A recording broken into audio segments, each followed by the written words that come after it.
বিনোদ ভাই এশিয়ান উচ্চ বিদ্যালয়ের উদ্যোগে অষ্টম শ্রেণীর পক্ষ থেকে আজকে তারা বৃক্ষমেলার আয়োজন করেছে।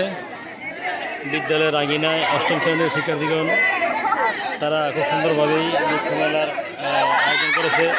অনেক প্রকারের গাছগাছালি দিয়ে সুন্দর করে তারা বৃক্ষমেলার স্টল সাজিয়েছেন।